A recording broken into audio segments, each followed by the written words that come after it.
to the day that we released that record. Isn't that a spin out? That is amazing. That is. Yeah. So that was pretty crazy, and we're just about to release our debut video clip, which I've been doing some interviews and editorial on the story behind it because it's I guess it's I'm that woman scorned, and I definitely took it to a whole new level with the story behind the clip. Okay. How did you become involved with Heaven the Axe? Well, Steve, the guitarist who is my husband, we I basically saw him in his extreme metal band in Wagga Wagga, where we both come from, and they were doing really well. They were one of the best metal bands in Australia back in those days. And I saw him, and I pretty much dropped my jaw, and I just went, "He's the one," and I was so inspired by his music and his style. Whereas I come from, I was actually just listening to Whitney Houston on record. I'm sorry if that completely ruins my quality, but she's such an amazing vocalist. She's like, if you like Dragon Force type solos or whatever in metal, she's that to vocalists. Yeah, Her no, her I understand. yeah. So I was just taking her in. But This. we and played, a bunch of acoustic music back in the day when we used to cruise around on our bikes everywhere and hang out and be totally madly in love. And then we just decided we had to get out of our small country town and get to the city and find the right musicians. And we just happened, because of Steve's connections in his past band, to have some of the best connections in the country, but they were all metal connections, even though our songs were, basically pop rock structured. So when we started jamming them, they just couldn't help but play the tunes really tough. And Mhm. I actually really didn't know if I wanted them to sound that heavy, but people are surprised at how heavy they actually are. And we're really happy with that sound now too, and especially with the new songs coming out. Very exciting. Well, I know that I played some of your music for some friends of mine here in the States, and they were like, wow. And these are like true hardcore metalheads. And they're like, where do I get this album? So Hey, on our website that's what I told them. on heaventheaxe.com. That's Yeah. So, and it comes signed too with a poster. But it's very exciting to think how many we've sold, because we are an unsigned band and work very hard, and we do have, it is like a really big family of a whole bunch of guys, which I'm pretty much living my dream being in the middle of all of that. You know, they're all awesome, and we work really hard together on organizing and touring and selling everything off our website, and we were very, very happy. great. A few minutes ago, you mentioned Whitney Houston. Who are some of your other musical influences? I really love Tracy Bonham. I heard her again this morning on my bike ride, and she's just a beautiful singer and songwriter, but I realized how far I'd come since the days where I used to listen to her music and think that's what I wanted to sound like, because it's a lot softer than where we actually went. I love Danny Siciliano and Rasheen Murphy. They're a bit more experimental in their sounds and their song structures. That sort of music really inspires me. But other than that, I listen to a whole bunch of meditation stuff. Because there's only so much when you think about songs and music all the time that you can stand to listen to and not tear it to pieces in your mind and think, oh, the snare drum doesn't sound quite right, or I would have put something different there, or that doesn't have the hook that I was expecting, things like that. So I guess when you think about it all the time, it kind of removes your enjoyment as well of finding music that you are right into. But I must say, I love the Cycle Sluts from Hell. Yeah, oh, Have you me heard? too. Yes, they were one of my favorites years ago. How great are they? And they apparently they got dropped from the label because of Mariah Carey, who's another one of my hugest musical influences. Her husband, Tony Mottola, took over Sony, and then he didn't like their image and sound, and he dropped them. Yeah, I So, still have "Wish You Were a Beer" running through my head every once in a while. love that song. We do a cover of that song sometimes. It's awesome. they're great. I just love their energy and their vibe, and that they bring a whole manifestation of what it is you want to feel and think about when you're listening to hard rock. Oh, That's exactly. Exactly. I couldn't agree with you more. And of course, Hailstorm. They're just mind-blowingly awesome. Yep. Oh, amazing. Okay. What was the writing process for Sex, Chugs, and Rock and Roll? Like, were you the Well, primary songwriter? 90% of the time, the songs are written by me alone on the acoustic guitar. Songs will generally come to me first with a melody, and the melody will come with sounds of the syllable, and I'll write down, like I'll sit down and I'll think about, if it's coming along like, hey, mamma mia, like something like that, then that will then translate into a word. So it's weird how it happens. But then I'll write down the melody on a piece of paper with some sort of lyric that will match the sound that I've got, and then hopefully come up with some sort of basic riff on the guitar to go with it. So then I can go, Steve, come and have a listen. I've written a song, what do you reckon? And I'll play it to him terribly most times.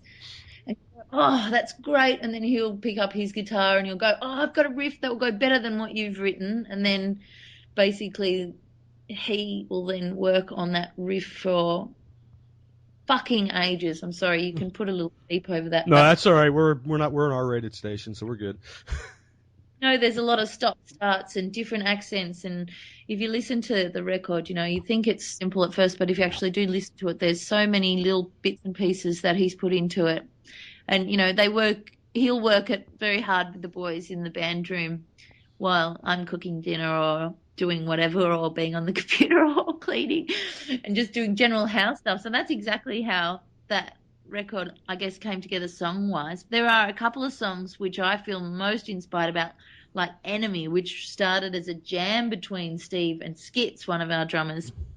And Skits was in the band Damage, as well as Matt, our other guitarist. And Damage was pretty much one of the most renowned pioneering Australian metal band from the 90s. So when they get together and actually really apply their songwriting skills, that's what makes me the most excited, because it gives me something other than my limited direction on the guitar to go with. But yeah, I guess the melody is always the main starting point for me.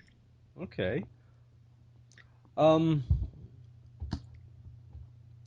Earlier you said you were married to Steve Watts. Yeah. How does that does it ever complicate things on the road? Do you ever get like, I know like a friend of mine is in a band and his wife travels with him a lot, and he says sometimes he gets tired. They get tired of looking at each other being together 24/7. You and Steve ever go through anything like that? Yes, I would say.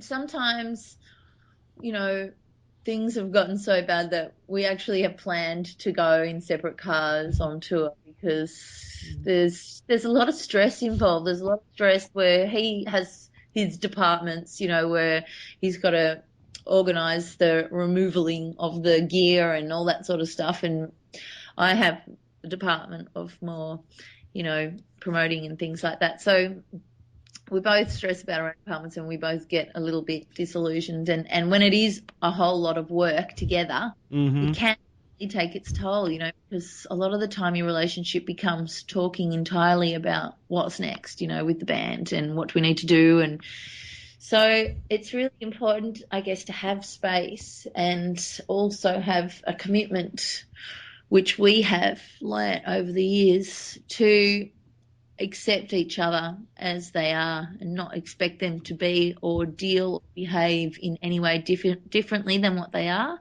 and to work, well, this is my philosophy, to work on perfecting myself rather than expecting anything from him, because that's when you lose power in a relationship, is having to expect something from the other person without first looking at yourself and thinking, who am I being in this situation and who am I being to my partner?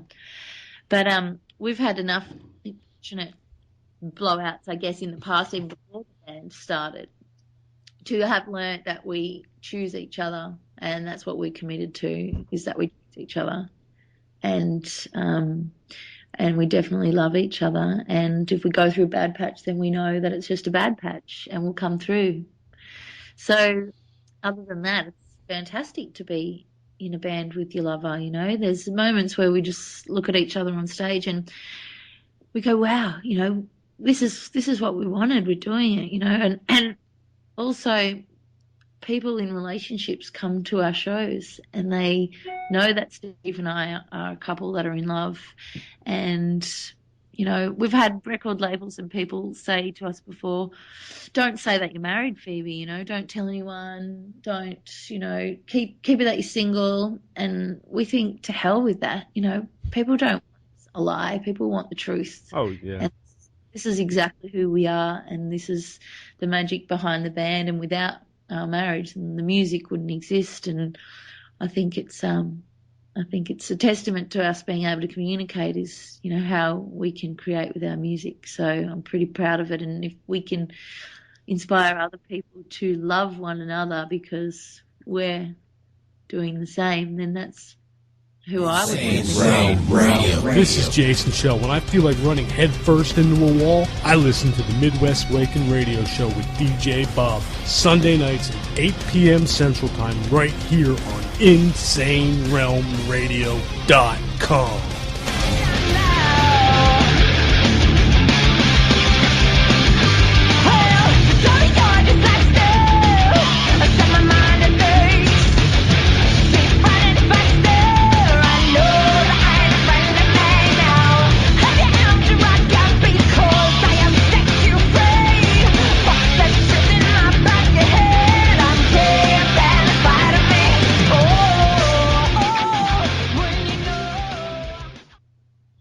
Okay. Talk to me a little bit about the video for Enemy, which is off of Sex, Chugs, and Rock and Roll. When's it going to be released? Will people be able to view it? We're doing a big show, a premiere show in Melbourne. Okay. On October 13th. We're really excited about it. We've got Forearm, who've just played Download Festival, and they're about to head over to Hellfest, who are based in Melbourne, so they're going to play with us. And we're going to have a big premiere show there, and that's actually the club. So have you seen the teaser? Yes, I've seen it many times. In fact, the girl who runs our Facebook page, she posts it there about every other day. Oh, tell her thank you. That's awesome. So we recorded that scene at this particular club, and we even did 2 whole days of that shoot because we had a different bass player at the first shoot. And all sorts of choreographed dances and all sorts of crazy stuff that we organised, and the lighting was wrong, and that bass player had to go on tour overseas with the Amenta or the Berserker. And anyway, so we redid that whole shoot again, and that's what you see in that teaser, and that's where we're going to be launching the clip. And basically the whole clip was inspired because I was arrested, how I believe completely wrongfully, and so was my husband. One day when it was a night time, we were walking to our car and the police wanted to search and just basically hold us there. And I requested to know what even was the reason that they had approached us. And they give me a reason. And I refused on the grounds of human rights, that they had no right to walk up to me and expect me to empty my pockets without them giving me a lawful reason as to why they were even coming up and speaking to us. Anyway, I got locked up. I got locked up in a paddy bag and taken to the police station. I very soberly explained my case to the superintendent there and got released. But my husband was locked up because he basically lost the plot. Not in a bad way at all, but went, how dare you arrest my wife? So he got locked up overnight. And then he was fined with being found drunk in a public place for $500 when he wasn't drunk. But it comes down to the policeman's opinion on if you're drunk or not fact. Their opinion, and he wasn't drunk, so we were very angry about this fine. And then 6 months later I got a summons from the policeman that arrested me to go to court for not producing my ID and obstructing police, and I had to go to court, and because I was so angry and passionate about, you know, how they had violated some sort of human rights, and if this was the law, then the law was a load of shit because it was a lie. And I had to go to court, and my solicitor advised me not to say anything other than I was sorry and that I wanted to move on with my life. And that was the game that I had to play, was to lie about how I felt about the situation, in which the judge sent me on my way, basically looking at all the charity work that I'd done. So a lot of people, I guess, would be powerless in this situation and wouldn't be able to have an opinion or a voice